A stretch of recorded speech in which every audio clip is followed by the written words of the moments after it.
Muy buenas tardes a todos ustedes. Tengo las 5 de la tarde con 59 minutos. Bueno, prácticamente a las 6 en pocos segundos.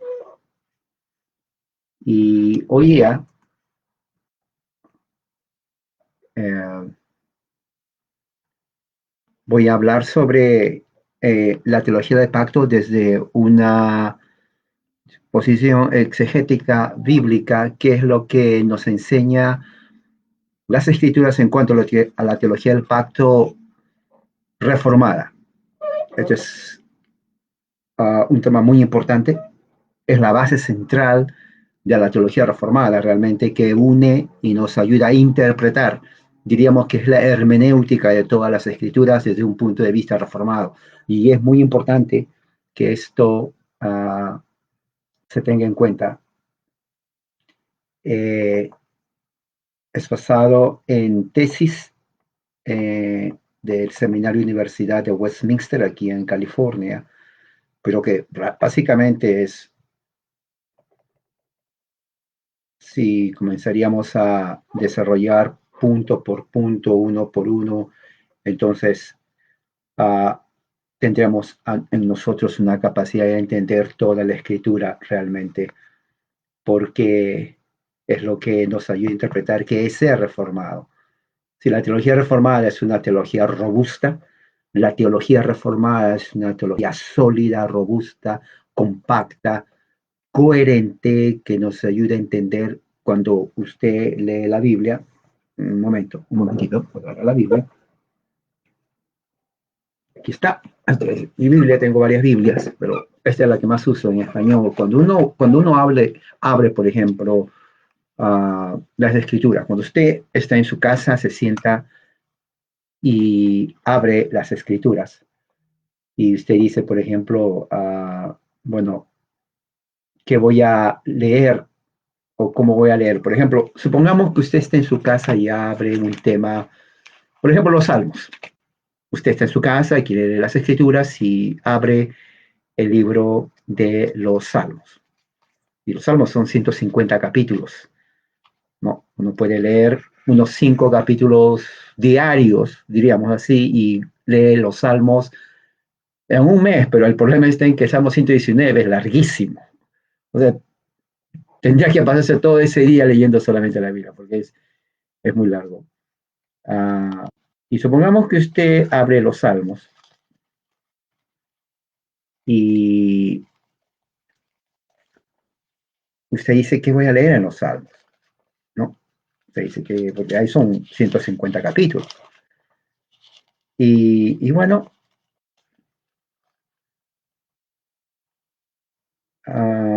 y supongamos que abre el capítulo 106 de los Salmos. Un ejemplo, ¿no? 106 dice, bueno, voy a leer el Salmo 106. Usted dice, quiero ver qué es lo que puedo aprender de ahí, qué es lo que Dios dice que yo puedo aplicar a mi vida. La traducción, me pregunta el hermano de Jesús, es la que usa. Bueno, esta traducción es la traducción Peshitta, que la tengo de hace años. Tengo también la Reina Valera, casi no la uso. Y como tenemos internet, bueno, en internet tengo acceso a cantidad de versiones en español. Ustedes también, es gratis. Y en internet generalmente leo la versión, la nueva versión de las Américas. La nueva versión de las Américas me gusta. No tengo una versión preferida en particular, pero comparo porque cuando tiene que recordar, versiones son traducciones, póngale de esa forma. Por eso que algunos en Facebook dicen, bueno, esta Biblia me lo rompieron, ofendí a Dios. Bueno, en realidad no lo ofendió a Dios. Son traducciones, son traducciones. Las originales ya no existen. No hay ningún manuscrito original de las manos de los apóstoles. No existe, no existe. Solamente son copias de copias de copias y copias y copias y copias y copias. Y de ahí se basan los traductores o los escribas para traducir en todos los idiomas que existe. Generalmente la mayoría están en inglés y claro, en español también y otros. Así que una versión es, hablando modernamente, es una traducción. Es una traducción. Depende de qué manuscrito ellos estén usando, porque me dice, pero ¿por qué aquí dice diferente? ¿Por qué aquí dice esta parte? ¿Por qué aquí no dice eso? Bueno, es otro punto. Pero depende del manuscrito que uno usa para traducir la Biblia al idioma que uno quiere. Pero ese sería un tema para otra ocasión. Pero supongamos que está Salmo 106 y usted está leyendo y viene con esto que dice, versículo 7, Salmo 106 dice, nuestros padres en Egipto no comprendieron tus proezas y no se acordaron de tus muchas bondades, sino que contendieron a las orillas de las aguas en el mar. Entonces vamos a ver de que hay una narrativa en el Salmo 106. Y dice Egipto, ¿quiénes son nuestros padres? ¿Cuál Egipto? ¿Cuáles padres? Bueno, para entender Egipto, uno dice, bueno, Egipto, Moisés, está hablando de Moisés. Entonces uno va a Éxodo, porque Éxodo viene a ser el contexto de lo que está hablando el Salmo 106. Y dice, ¿qué dice ahí? Dice, no comprendieron tus proezas. Y es cierto, porque cuando uno va a Éxodo, cuando Dios, Yahweh, a través de Moisés, saca al pueblo de Israel, de Egipto, ¿no? Eh, por ejemplo, 16, Éxodo 16 dice, entonces toda la congregación de los hijos de Israel murmuró en el desierto contra Moisés y contra Aarón. Y los hijos de Israel decían, quisiéramos haber muerto por la mano de Yahweh en la tierra de Egipto. Mire, mire la gente, pero qué mal agradecidos fueron los israelitas. Sale, Dios les salva, les saca de la esclavitud, y lo primero que hacen es quejarse y dice, hubiéramos muerto en la mano de los faraones. O sea, toda la historia es completa. Entonces, ese es el contexto por el cual Salmo 106, versículo 7 dice, no comprendieron tus proezas y no se acordaron de tus muchas bondades. Entonces, si estamos viendo la Biblia, se interpreta de acuerdo a los pactos que Dios hizo, porque Dios hizo un pacto con Moisés. Pero antes de ese pacto con Moisés, Dios hizo un pacto con Abraham. Y Pablo interpreta los dos pactos. Bueno, vamos a hacer una eh, breve exégesis en cuanto a la teología del pacto, porque esto nos va a ayudar y la forma como los reformadores, que viene a ser la base de la teología reformada en general, la verdadera teología reformada, que eso nos ayuda a entender por qué leemos y cómo leer las escrituras. Vamos entonces a hacer una oración. Padre, gracias en el nombre de Jesús, para que nos ayude, Señor, a entender tu palabra en este momento y podamos sacar, Señor, de aquí una buena enseñanza. Te pido así en el nombre de Jesús. Amén. Número uno, el Dios de la Biblia, número uno, se relaciona con todas las criaturas de una forma pactual, desde la eternidad. El pacto de la eternidad se llama pacto salutis, que tiene que ver con el pacto de redención o de salvación. En la creación se llama el pacto de obras y en la redención el pacto de gracia. Tres pactos principales. Número dos, cuando vamos al libro de Oseas, el profeta Oseas, que está en el capítulo 6, versículo 7. Aquí está, libro de Oseas. Allí se confirma la idea de los autores bíblicos de un pacto prelapsariano de obras. ¿Qué significa prelapsariano? Pre significa antes, lapsariano significa caída. Oseas 6:7 habla de un pacto antes de la caída de Adán, pero es un pacto de obras. Miren lo que dice. Pero ellos, como hombres, quebrantaron mi pacto. Allí me fueron infieles. Entonces, cuando vamos, esta es la versión que tengo aquí de la Peshitta. Cuando vamos, por ejemplo, a la versión que está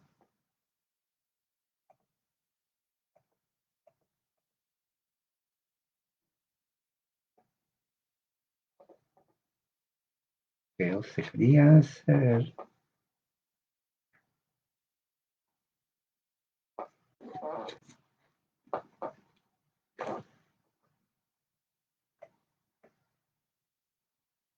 Estoy mirando aquí, vamos. Ok, Zacarías. Ok, 6, 7. Lo encontré. Estoy usando aquí. Ok, vamos a ver qué dice aquí.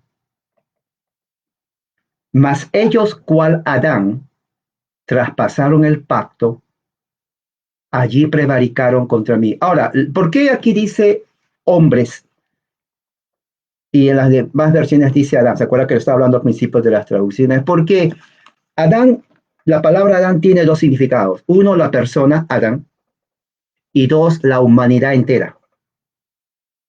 Por eso que a veces cuando ponen Adán en el original lo traducen como hombre, porque ese también es su significado.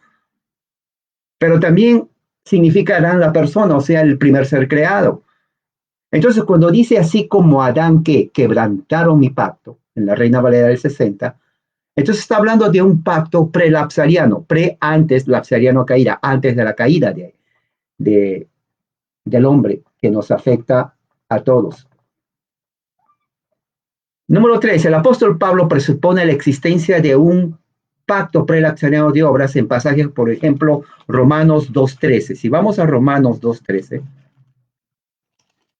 dice así, dice, porque no son los oidores de la ley los que son justos delante de Dios, sino que solo los que ponen por obra la ley son justificados. Entonces está hablando aquí, en Romanos.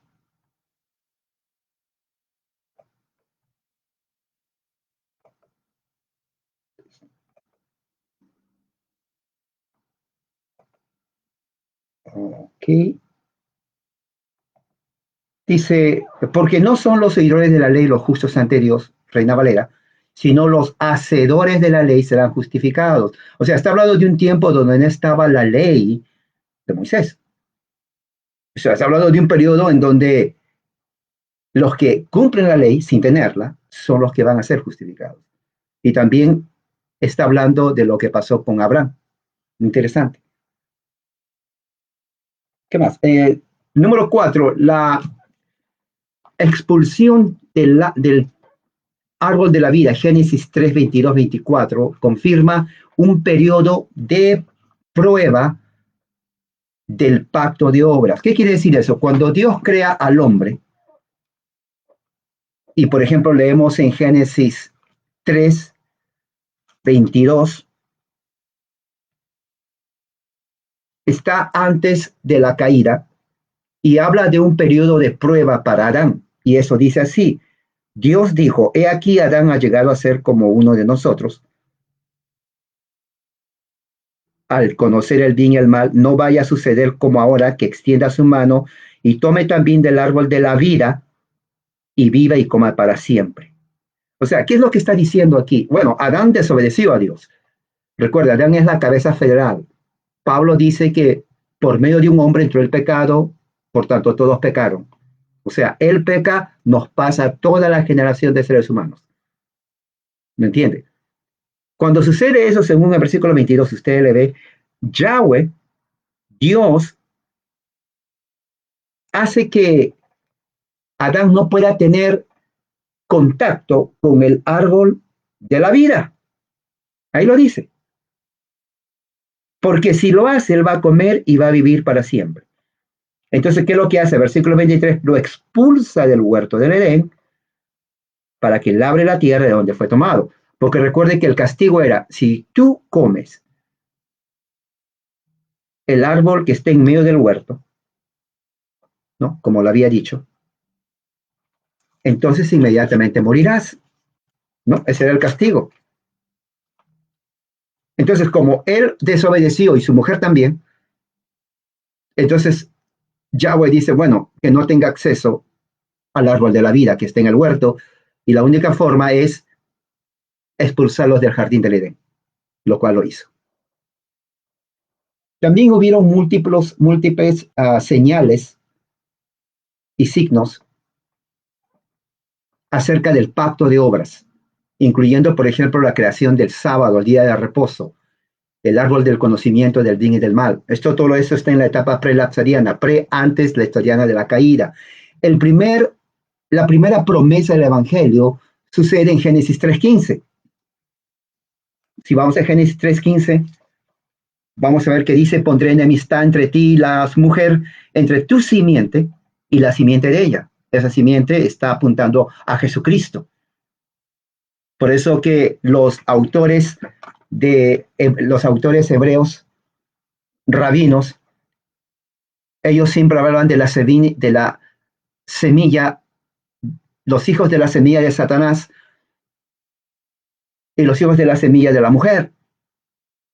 En toda la literatura rabínica existe hasta ahora la idea de que la humanidad está dividida en dos: la semilla de la serpiente, que está en Génesis 3:15, cuando dicen entre tu simiente, y la semilla de la mujer. La semilla de la serpiente son aquellos que rechazan la ley de Dios. O sea, nacen para eso. O sea, no hay forma, o sea, claro, uno no los conoce, pero uno les puede inclusive, bueno, predicar el evangelio, pero como nacieron de la semilla de la serpiente, nunca van a arrepentirse y creer en Cristo, nunca, porque son hijos de la serpiente.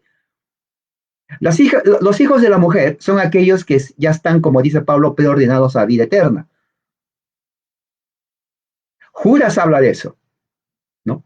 Judas habla de eso, aquellos que han sido preordenados desde antes de la creación para condenación eterna. Increíble, pero así es.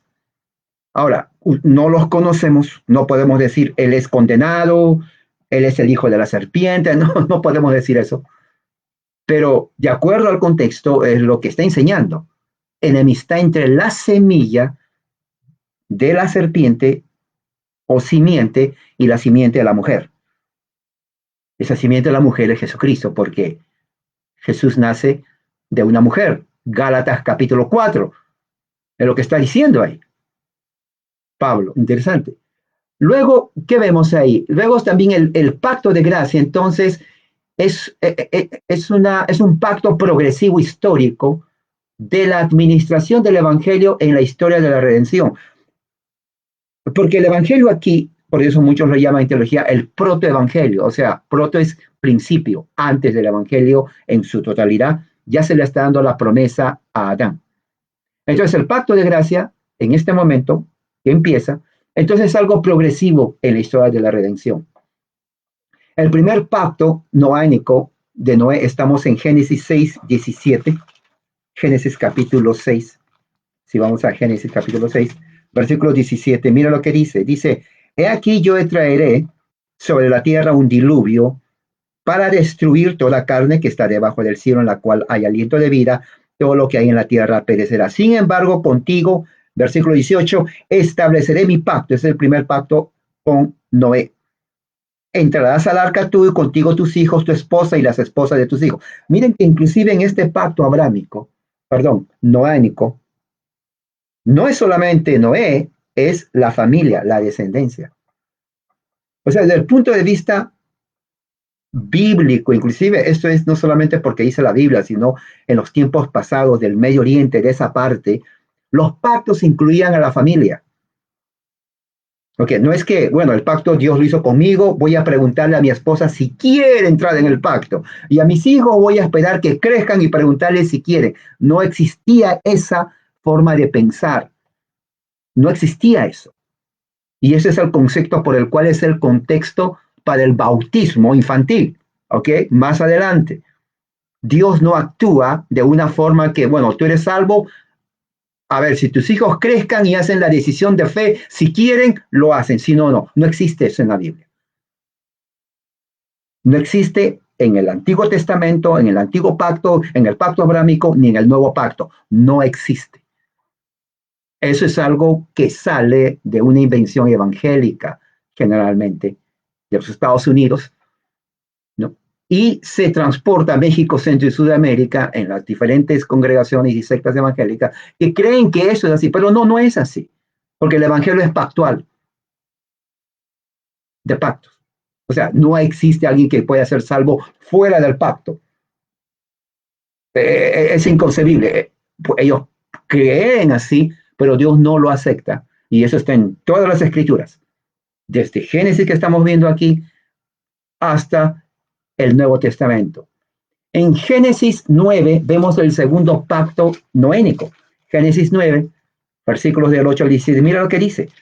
Génesis 9, versículo 8 dice, entonces dijo Dios a Noé a sus hijos, yo establezco mi pacto con ustedes. Fíjese, ¿se dan cuenta el pacto que hace Dios con Noé y su familia? No es Noé y a ver si quiere la esposa, a ver si quiere los hijos. No, no existe eso. Recuerden, no existe eso. El pacto hago con ustedes y con su simiente después de ustedes. O sea, es un pacto sempiterno, porque es el mismo lenguaje que Yahweh le dice a Abraham. Cuando lleguemos a ese punto vamos a ver que es lo mismo. El pacto es Noé, tus hijos, tu familia y los hijos, sus descendientes, etcétera, etcétera, por siempre. Es un pacto. O sea, el pacto incluía todo. No era solamente tú, como enseña el evangelicalismo, ¿no? Que viene de los Estados Unidos de aquí, ¿no? Bueno, a ver, que tus hijos crezcan y les preguntas si quieren aceptar a Cristo. Eso no enseña la Biblia. ¿Ok? Eso no enseña las escrituras. En el antiguo pacto al menos no lo enseña. No es que voy a esperar que tenga unos 40 años a ver si le corto el prepucio. No existe eso. Al menos que la persona reconozca a Yahweh a los 35 años, bueno, entiende. Pero si tiene pequeñitos, los pequeñitos no le vas a preguntar, ¿quieres que te circuncide? No existe eso. Se le circuncidaba por ser parte del pacto, porque el padre es la cabeza federal. Eso es así, eso está en todo el Antiguo Testamento. Es irrefutable, está en la Biblia. Está en la Biblia.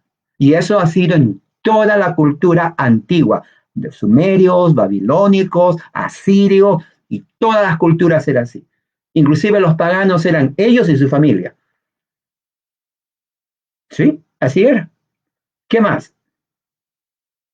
Uh, el pacto abrámico, entonces es una renovación ya post-lapsariana. ¿Qué significa post? Post después, lapsariano caída. Entonces el pacto con Abraham es un pacto después de la caída. Y eso está en Génesis, lo vamos a ver más adelante, Génesis 12. Pero es lo que estamos viendo, que los pactos después de la caída involucra a la persona que le hace el pacto a Dios y sus descendientes. Ahora, el pacto que Dios hizo con Abraham, lógicamente, es antes del pacto mosaico. Primero el pacto con Abraham, después el pacto con Moisés. Esto es muy importante que lo tengan en cuenta. ¿Ok? El pacto abrámico es antes que el pacto mosaico. Eso se sabe porque Moisés vivió después de Abraham, lógicamente. Pero tengo que enfatizarlo por lo que va a venir después. El pacto mosaico que Dios hizo a Moisés no fue renovado con la venida de Cristo. Escuchen bien esto, ¿ok? Porque, y lo voy a repetir 3 veces para que se lo grabe. Repita, el pacto mosaico no fue renovado en la venida de Cristo. El pacto mosaico no fue renovado en la venida de Cristo. Amigos evangélicos que tienen 15, 20, 30, 40 años en la iglesia evangélica, escriban esto. El pacto abrámico sí fue renovado en Cristo. Ahora, esto es muy importante. ¿Por qué? Porque, y los voy a decir en un momento, porque es muy importante que se sepa esto. La tierra prometida que Dios hizo, que prometió a Abraham, que está en Génesis 15, 18. Génesis 15, 18, ¿qué es lo que dice? Aquí está. Voy a leerlo. Génesis 15, 18 dice, aquel día Yahweh estableció un pacto con Abraham diciéndole, esta tierra daré a tu descendencia. Fíjense, no le dice te voy a dar a ti y tú es para ti y si tu descendencia quiere, depende de ello. No dice eso. A tu descendencia, pacto. Dice desde el río de Egipto hasta el río Éufrates y etcétera, etcétera, etcétera. En Éxodo 6:4, que está el segundo libro de la Biblia, en el capítulo 6, versículo 4, dice esto. Quiero que me sigan. Éxodo 6:4 dice esto. También establecí con ellos. ¿Quién es ellos? Abraham. Un pacto de darles la tierra de Canaán, la tierra prometida, la tierra de su peregrinación, la cual moraron. O sea, está repitiendo Dios a Moisés 400 años después lo que le prometió a Abraham. ¿Se dan cuenta? O sea, el pacto mosaico está basado en la promesa, pacto que Dios hizo a Abraham. ¿Qué más? Es la promesa hecha a Abraham. Entonces es una promesa típica de las bendiciones del nuevo pacto y su estado final, que eso lo vemos en Hebreos capítulo 8. Si vamos a Hebreos capítulo 8, vamos a ver que ahí justamente el autor de los Hebreos habla acerca de esto. Hebreos capítulo 8 dice, el punto principal de estas cosas, de lo que está hablando acerca del antiguo pacto, es que tenemos un sumo sacerdote que está sentado a la diestra del trono de la majestad del cielo. O sea, quiere decir que el sumo sacerdote que tenemos nosotros sí existe, pero está sentado a la diestra de Dios, lo cual significa poder. Es el tabernáculo, él es el ministro del santuario y del verdadero tabernáculo, el cual erigió Dios y no el hombre. Cuando Moisés y todo el pueblo de Israel es liberado de Egipto, Dios le da un mandato, instrucciones de cómo erigir un tabernáculo temporal en el desierto, con todos los ornamentos, ceremonias y sacerdotes. Por eso que la tribu de Leví no tenía heredad, porque la heredad de ellos es Yahweh. Y las tribus de sus hermanos tenían que dar el diezmo a la tribu de los levitas. Y de ellos tenían que dar el diezmo a quien? A Aarón. Entonces, ese sistema ya no existe, porque solamente era erigido por el hombre a instrucción de Yahweh. Temporalmente, ya no hay, ya no tenemos que erigir un tabernáculo, ya no tenemos que tener sacerdotes, no tenemos que traer carneros, no tenemos que traer ovejas, vacas, toros, ¿no? Para sacrificarles, abrirles por la mitad un tremendo toro, sacarle todas las entrañas, intestinos y todo. Ya no tenemos que hacer eso, ya no tenemos, ya los sacerdotes no tienen que bañarse de sangre, oliendo a sangre fresca de vaca, de oveja. Y no era uno, ni 10, ni 50, eran cientos y miles, eran miles. ¿Han leído ustedes cuando Salomón inauguró el templo que lleva su nombre? Bueno, les pido que lean después para que vean la cantidad de toros, ovejas, carneros y cabras que ellos sacrificaron. Es increíble, créame, literalmente los sacerdotes olían a sangre de vacuno y rojo, totalmente. No sé si ustedes han visto cómo sacrifican a una vaca. Oh, yo lo he visto, era una solamente, la cantidad de sangre que vierte. Imagínense 1000, ¿ok? Yo quiero que tengan en cuenta lo que está hablando las escrituras aquí. Eso es el pacto. No, no puede haber pacto sin derramamiento de sangre. ¿Qué más? Todos estos fueron justificados bajo Moisés, cuando Dios hizo el pacto a Moisés, fueron justificados no por las obras de la ley, sino fueron justificados por gracia. Todos esos fueron justificados por gracia a través de la fe en Cristo solamente, ¿sí? Cuando alguien le pregunta, a mí me preguntan siempre, y hermano, ¿cómo se justificaban antes? ¿Cómo era la salvación antes de Jesucristo? Bueno, antes, después de Adán, Noé, Abraham, Moisés, David y hasta ahora fue solamente por gracia, por fe en Jesucristo. Nada más. Nadie se salvó por la ley. La ley es una administración del pacto de gracia. Recuerden bien esto. La ley es una administración del pacto de gracia. Eso es muy importante que se tenga en cuenta. Ahora, a los israelitas se les dio la promesa de que le iban a dar una ley, una tierra, pero tenían que mantenerlo por gracia. Eso lo vemos en 2 Reyes 13:23. O sea, la salvación siempre fue por gracia.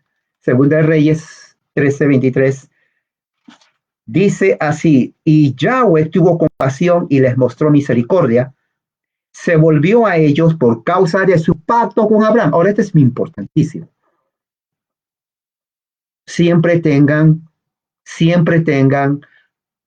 un o dos marcadores a la mano, porque esto les ayuda a ustedes a marcar en su Biblia los pasajes importantes para que usted no se olvide, porque la mente de uno se olvida. Sí, se olvida bastante. Entonces, 2 Reyes 13:23 dice: y Yahweh tuvo compasión del pueblo de Israel y les mostró misericordia. Y mira lo que dice: se volvió a ellos. ¿Por qué se volvió a ellos? Por causa del pacto con Abraham, Isaac y Jacob. Pues Yahweh no quiso destruirlos ni hincharlos de su presencia. Ahora, si ustedes leen Deuteronomio, les aconsejo que lean Deuteronomio, hermano, amigo evangélico pentecostal. Lea Deuteronomio, porque ahí le va a enseñar a usted el pacto y todas las instrucciones que Yahweh dio al pueblo de Israel, que si no cumplían, los eliminaba. Pero ¿sabe qué? En 2 de Reyes 13:23 está diciendo que la razón por la cual Yahweh no los destruyó es porque tuvo misericordia. Entonces uno dice: un momento, o sea que Yahweh quebrantó su ley, porque no los destruyó. Si él dice que les iba a destruir, ¿por qué les salvó? Por gracia. ¿Entiende ahora? Por gracia. Oh, entonces, ¿quién pagó los platos rotos que acabo de decir hace unos 5 minutos? La salvación siempre fue por gracia, por fe en Jesucristo. Un momento, pero ¿dónde dice eso? Oh, la misma Biblia lo dice. ¿Dónde lo dice? Aquí lo dice. Y lo dice de la boca del príncipe de los apóstoles. ¿Príncipe? ¿Quién es? Pedro. Príncipe porque fue el primero. Jesús le otorga, le designa como el principal de los... Claro, no, es que la príncipe para muchos es que tiene corona. No, príncipe significa principal. ¿Ok? Hechos 14:12 dice así: en nadie más, escuche, nadie más. Nadie más significa nadie más. Hay salvación. Ahora, Pedro está hablando no a los latinoamericanos. Nosotros todavía no estábamos en ese tiempo. No había nada, nosotros ni existíamos. Latinoamérica era lo que se conoce virgen. Norteamérica, Centroamérica, Sudamérica, virgen, diríamos así, en ese tiempo. Está hablando de los judíos. No hay salvación, no existe otro nombre. Escuche, no existe otro nombre bajo el cielo que se le haya dado a los hombres por medio del cual hayan sido salvos. Eso, mucha gente dice: bueno, pero eso se incluye solamente en ese tiempo. No, no, no, no, no. Incluye ese tiempo, incluye el tiempo antes, incluye hasta ahora, porque el absoluto es no hay. No hay. Es otra vez, aquí está. Subráyalo, subráyalo. Eso significa que la salvación siempre fue por gracia. Siempre fue por gracia. Ahora, ¿por qué se dio entonces la ley de Moisés? Se dio la ley de Moisés por razón pedagógica. ¿Qué significa pedagógica, hermano? No entiendo, es una palabra griega. Bueno, pedagógica significa que nos prepara un tutor como en una escuela. Nos está preparando hasta la venida de la realidad de la esencia de la realidad que iba a venir. Prácticamente apunta a algo mejor y superior. Al decir eso, quiere decir que la ley de Moisés era temporal, no era eterna. ¿Dónde dice eso? Gálatas 3. Gálatas capítulo 3, versículo 23. Ahí dice. Todos estos textos tiene que usted memorizarlos. Pero previo a la venida de la fe, o sea, por gracia, la ley, o sea, de Moisés, nos custodiaba mientras estábamos confinados para la fe, o sea, nos preparaba para la fe. Ahí lo dice Pablo. Pablo lo dice. Si no lo leyó, recuerde, aquí está. Otra vez. Dice, para la fe que habría de ser revelada. De manera que la ley ha sido nuestra guía, ¿se dan cuenta?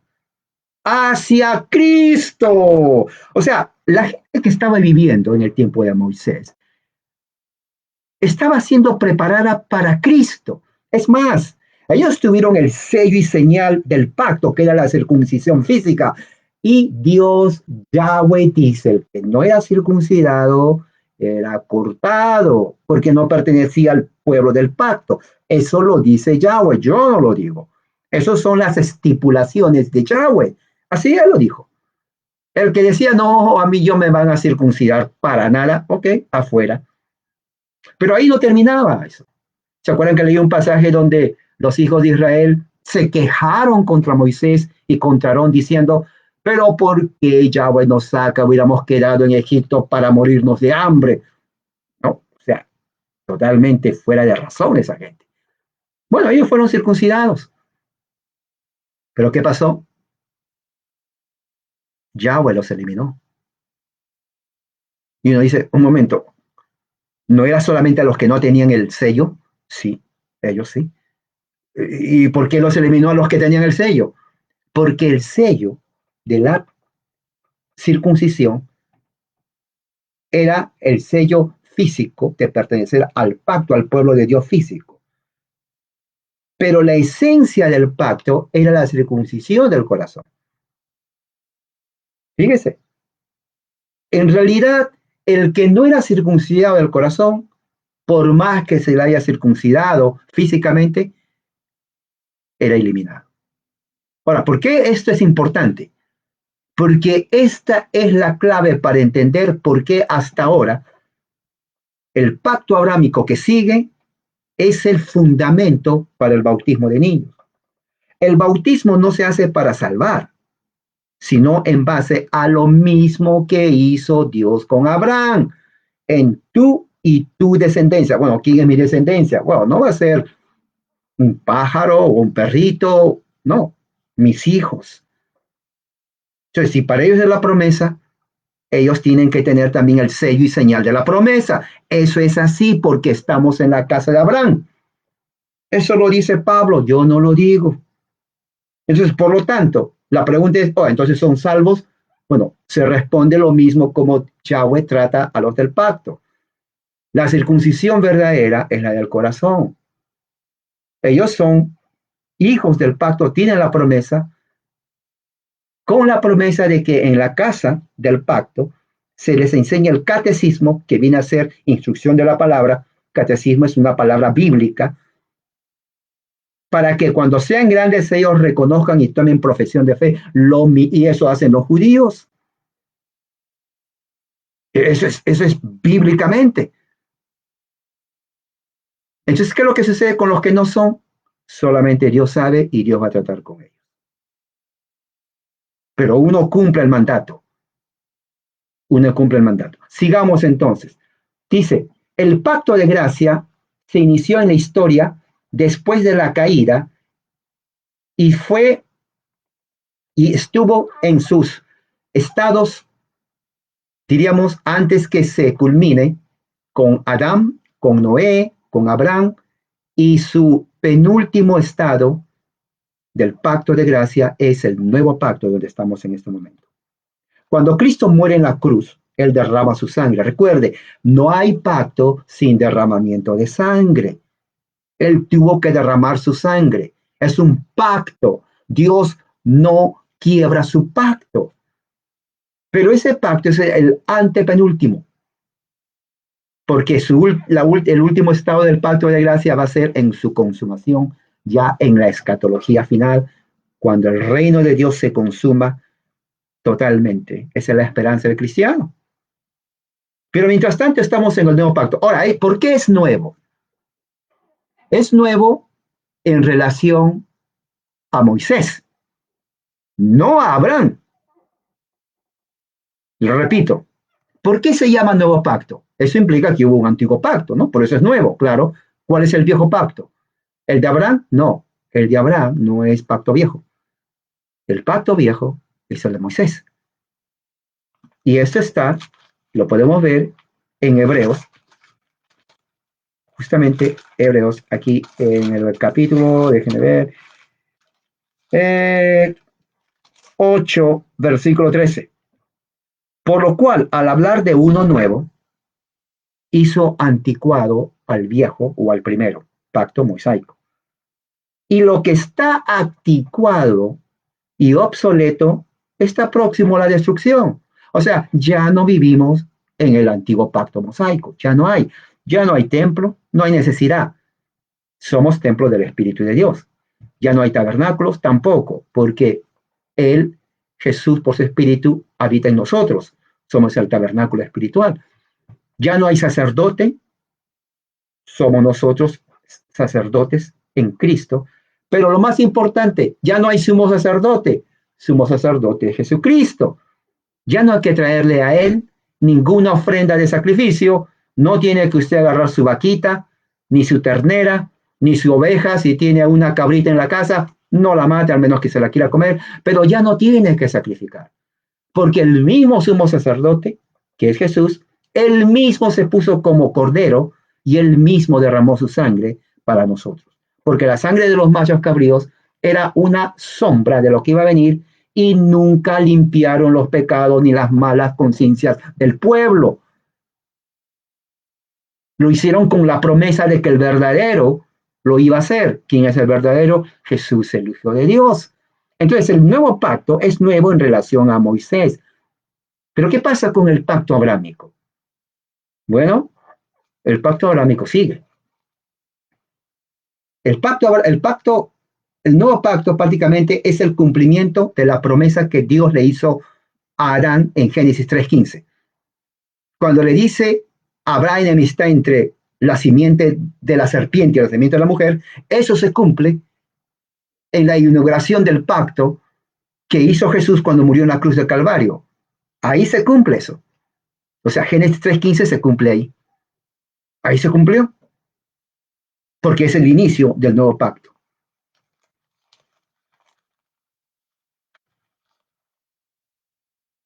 ¿Qué más?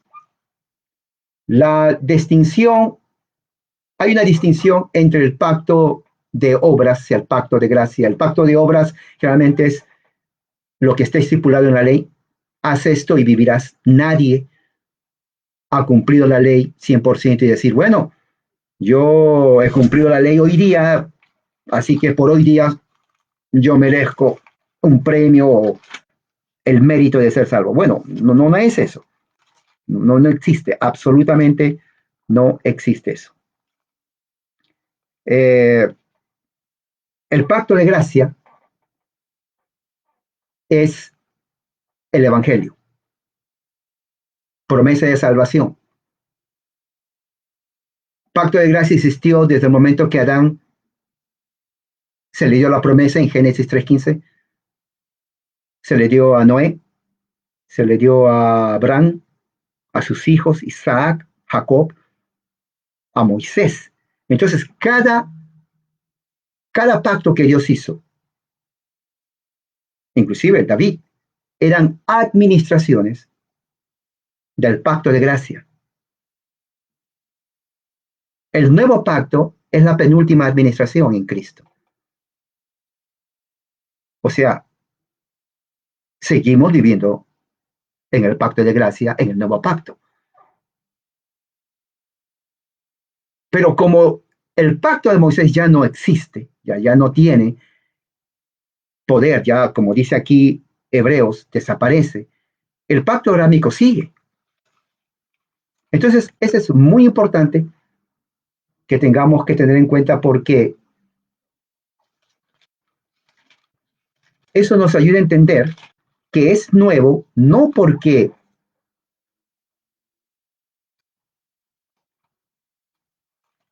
Abraham, el pacto abrámico ya no existe, sino es nuevo en su relación al pacto de Moisés. Y la salvación siempre fue por existir el pacto de gracia, siempre fue por gracia. Y esto Pablo lo resume de una manera increíble en el capítulo 3 de Gálatas. Los Gálatas habían sido infiltrados por judaizantes que exigían que ellos se circunciden, fíjense, porque el que se circuncida tiene que guardar toda la ley. Bueno, Pablo se enoja. Pablo dice, esto no puede ser. Y por eso dice el capítulo 3, Gálatas insensatos. La palabra insensato es decir, tontos. Pero claro, no lo ponen así porque es fuerte, pero en realidad es eso, literalmente es eso. Pablo está diciendo, Gálatas tontos. Eso le está diciendo literalmente. ¿Acaso no saben quién es el que les cuida celosamente? Pablo está hablando de él, porque él cuidaba de ellos. Porque aquí Jesucristo fue presentado frente a sus ojos como crucificado. ¿Por qué dice como crucificado? Porque Pablo está dando a entender, ya no estamos en el antiguo pacto para que traigan a sus animales para sacrificio. Cristo se sacrificó crucificado. A eso se está refiriendo. Solamente esto deseo saber de ustedes. A ver, Gálatas, ¿cómo recibieron el Espíritu Santo? ¿Mediante cumpliendo las obras de la ley o por escuchar la fe? Bueno, la respuesta es retórica, por escuchar la fe, porque eran gentiles. Y lo vuelvo a repetir, versículo 3, pero tan tontos están, habiendo empezado en el Espíritu, ahora quieren terminar en la carne, o sea, quiere decir, habiendo empezado una vida de fe, ahora quieren terminar una vida de las obras. O sea, ¿se dan cuenta de la ironía que está hablando Pablo a los Gálatas? Y dice, ¿han padecido todo esto en vano? Ojalá, dice Pablo. Espero que no haya sido en vano. O sea, Pablo estaba enojado porque estaba viendo que los judaizantes entraron, pero lo peor, estaba enojado porque vio que los gálatas estaban yendo detrás de ellos. O sea que no dice si se circuncidaron, pero ya estaban con eso. Y Pablo dice, un momento, aquel que les dé el espíritu y hace portentos, ¿lo hace porque ustedes cumplen la ley o lo hacen por la fe? Obviamente por la fe. Y entonces aquí dice el aspecto importante entre la ley y Abraham. ¿Y cuál de los dos continúa hasta ahora? Dice, Abraham creyó a Dios y le fue contado como justicia. Eso está en Génesis 15:6. O sea, en esta palabra está diciendo, está usando el ejemplo de la justificación de Abraham por la fe. Ahora, Abraham vivió 400 años antes de la ley de Moisés, pero ahí no termina, dice así, por consiguiente, ahora esto es muy importante,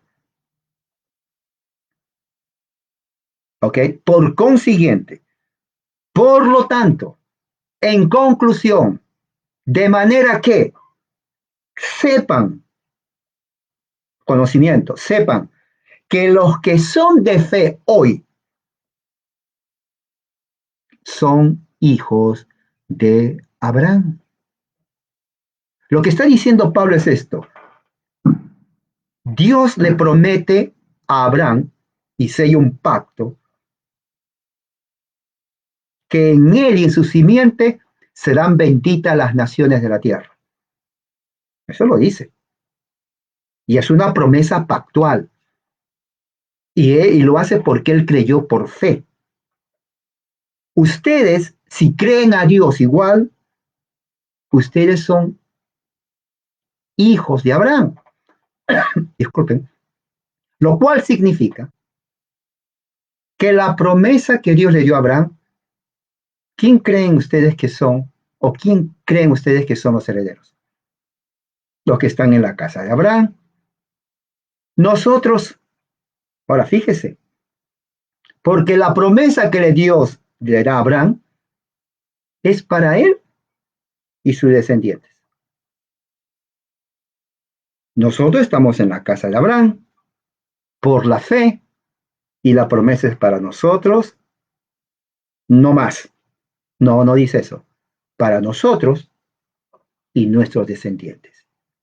Ahora entiende por qué el bautismo de infantes no es porque el Papa Juan V lo hizo o lo inventó. Es porque está fundamentado en el pacto de Abraham. Porque en el pacto abrámico, la bendición es para uno y sus descendientes. Eso es así.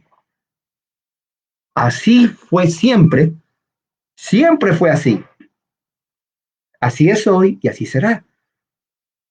No, no se puede tergiversar o manipular las escrituras.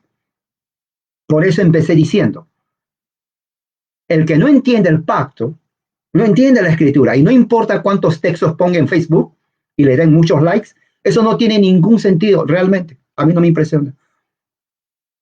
Porque si no entiende que eso está dentro de un pacto, no tiene sentido. Absolutamente no tiene sentido. Es fácil poner textos. Cualquiera puede poner textos. No, de verdad, cualquiera. La idea es entender cuál es el contexto pactual de eso. Porque si no se entiende el contexto pactual, no hay sentido. No, no hay sentido. Pablo dice aquí, por cuanto Dios sabía desde antes que los gentiles iban a ser justificados mediante la fe. Bien interesante, cuando Dios llama a Abraham, Dios sabía que la justificación por la fe iba a alcanzar también a los gentiles. Ya lo sabía. Entonces él dijo, bueno, ¿cómo hago para que yo justifique a los gentiles? ¿Cómo lo hago? Dice. Bueno, y dice aquí, anunció a Abraham las buenas nuevas. O sea, él dijo, tengo que predicar el evangelio a alguien. Tengo que predicarlo. Y dice, bueno, ¿a quién lo voy a predicar? Lo voy a predicar a Abraham. Entonces, en el versículo 8, en Génesis 12:3. Aquí está. Génesis 12:3. Voy a abrir la Biblia de la pechita. Dice así. Es el primer mensaje, diríamos, el primer mensaje protoevangelio fue Génesis 3:15. El mensaje del evangelio que Pablo lo usa está en Génesis 12:3. Dice, bendeciré a los que te bendigan, le dice a Abraham. Y maldeciré a los que te maldigan. Abraham era sumerio, él vino de Ur de los Caldeos. Y dice, aquí está el evangelio, atención, en ti y en tu simiente, singular, no plural, singular, serán bendecidas las naciones de la tierra. Quiere decir que su simiente, que Pablo dice que es Cristo, el que cree en Cristo, serán bendecidas las naciones de la tierra. ¿Qué es una nación? Es un compuesto de familias. Por lo tanto, ya que el pacto de Abraham incluye a la familia, ¿quiénes son la familia? Bueno, no es el árbol, la familia son los hijos, la esposa, ¿no? Entonces, mi fe, porque nací en la casa de Abraham, de acuerdo al pacto que hizo Dios, dice, es para ti y tu descendencia. No tengo que esperar que crezcan y tengan mayoría de edad, si es que quieren. Bueno, Yahweh le repite, ya te estoy diciendo, escucha, es para ti y tu descendencia. Suficiente. Ese es el pacto abrámico. Y mira lo que dice, anunció Abraham las buenas nuevas, diciendo, en ti será bendita las naciones. Y dice, de manera que son los creyentes, o sea, los que tienen fe. Mira lo que dice, los que son bendecidos mediante Abraham, el creyente. Oiga, ¿qué más evidencia? ¿Qué más evidencia? Acá, agárralo. ¿Qué más evidencia usted? Y lo estoy pasando ya 10 veces, ya lo hice antes, pero lo vuelvo a pasar. ¿Qué más evidencia quiere usted cuando aquí mismo Pablo está dando la exégesis? ¿Ok? Él está haciendo exégesis de lo que significó la promesa, pacto, que Yahweh le dio a Abraham. Que nosotros que tenemos la fe en Dios, somos herederos de las promesas que le dio a Abraham, de las bendiciones. Aquí está. Y dice, porque los que son de las obras de la ley están bajo maldición. O sea, si alguien dice, mira, yo no creo en eso, yo voy a hacer mi justicia como yo quiero. Fantástico. Felicitaciones. Pero antes que te vayas a hacer eso, recuerda, estás bajo maldición. ¿Por qué? Porque maldito todo aquel que no ponga por obras todas las cosas de la ley. O sea, si tú dices, bueno, yo cumplí casi, bueno, el casi implica que no lo cumpliste. Bueno, pero estuve cerca, o sea que estoy ya más o menos así del cielo, poquito nomás. Bueno, aunque sea más así, sigue siendo o estás bajo maldición. Sí, estás bajo maldición. O sea, no importa que hayas cumplido un 99%, si no es el 100%, sigues en maldición. No cambia en nada. O sea, Dios no se va a impresionar, dice, pero qué persona increíble. No, no, no, no, no le impresiona eso a Dios. Bueno, aparte que eso nunca va a suceder. Porque el que no permanece en las obras de la ley está bajo maldición, está bajo la ira de Dios. Y dice en el versículo 14, para que la bendición, maldito todo aquel que es colgado en el madero cuando Jesús murió en la cruz, para que la bendición de Abraham, ahora aquí viene, porque alguien dice, entonces, ¿cómo pasa la bendición de Abraham a los otros? Aquí está, Cristo se hizo maldición, para que la bendición de Abraham fuera sobre los gentiles, ¿cómo? Por medio de Jesucristo. O sea, sin Cristo estamos bajo maldición. Cristo se hizo maldición. Entonces, la maldición que iba a caer en los escogidos va a Cristo. Nosotros ponemos fe en Cristo y cuando ponemos fe en Cristo, nacemos en la casa de Abraham. Nacemos en la casa de Abraham, somos hijos de Abraham. Somos hijos de Abraham, somos herederos de Abraham. Somos herederos de las promesas que Dios dio a Abraham. Eso es lo que está diciendo Pablo. Y dice, y nosotros recibiéramos la promesa del Espíritu mediante la fe.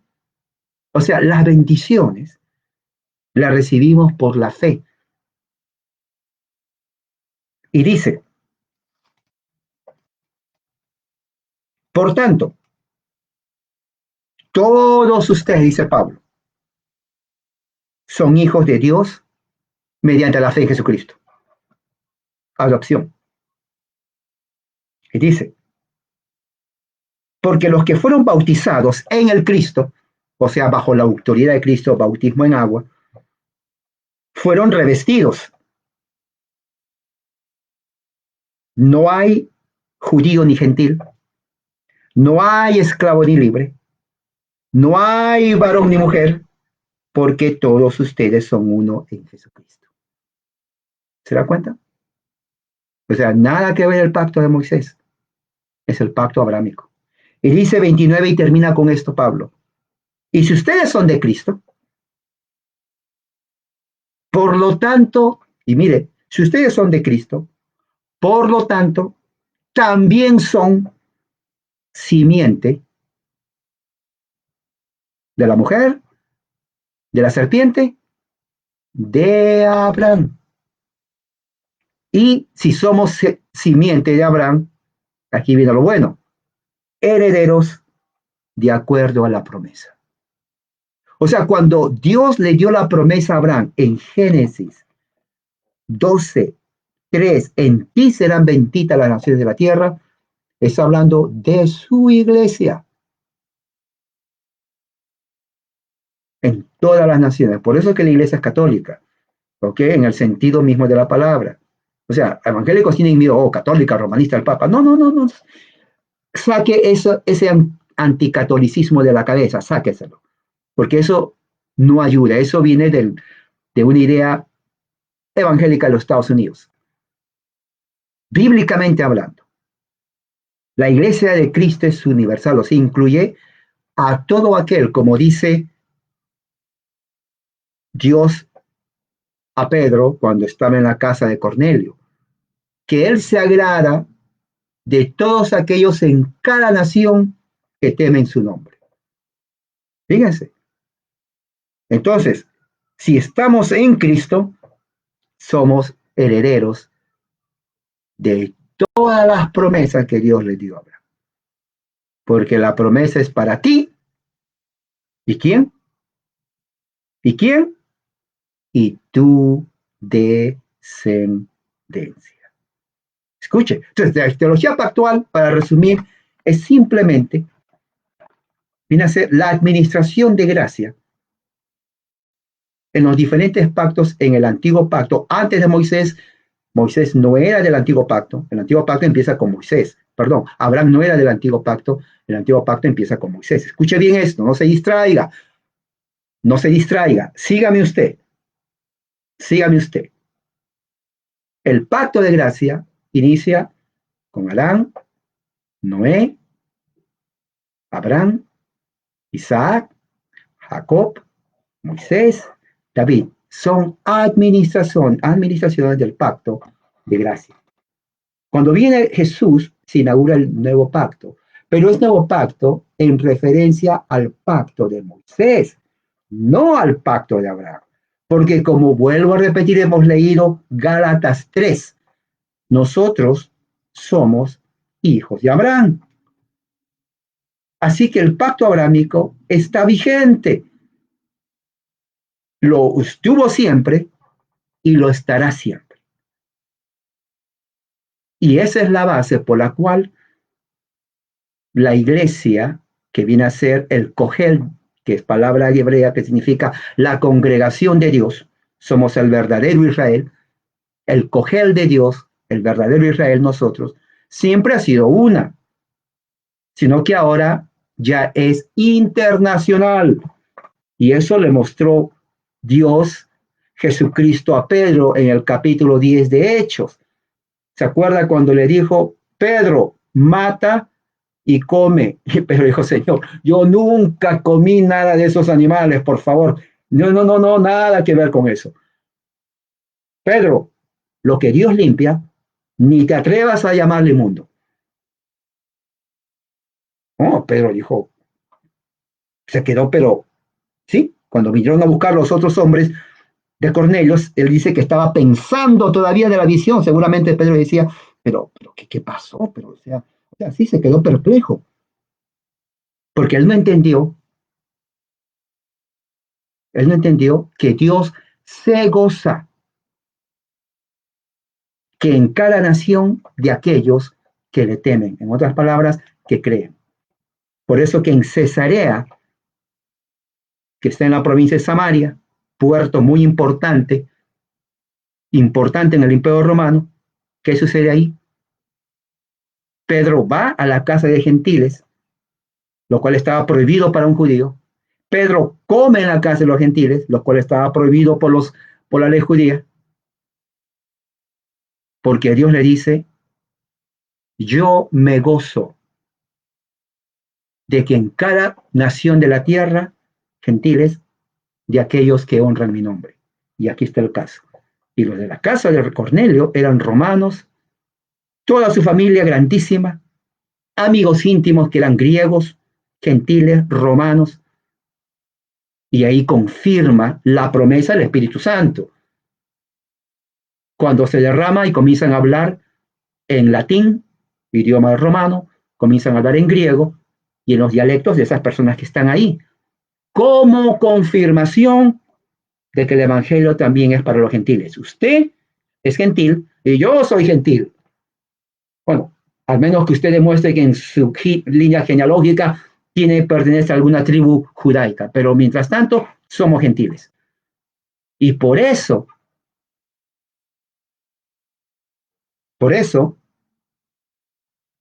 es que nosotros somos herederos de las promesas de Abraham. Bueno, eso sigue más adelante, va a seguir, hay mucho que hablar de esto, pero espero que esto haya ayudado. Entonces vamos a terminar con una oración. Padre, gracias en el nombre de Jesús, que esto haya ayudado a poder entender más acerca de la teología del pacto y cómo tú has tratado con nosotros durante todas estas edades. Gracias, Señor, en el nombre de Jesús, amén, y que la gracia y la paz sea con todos ustedes, amén.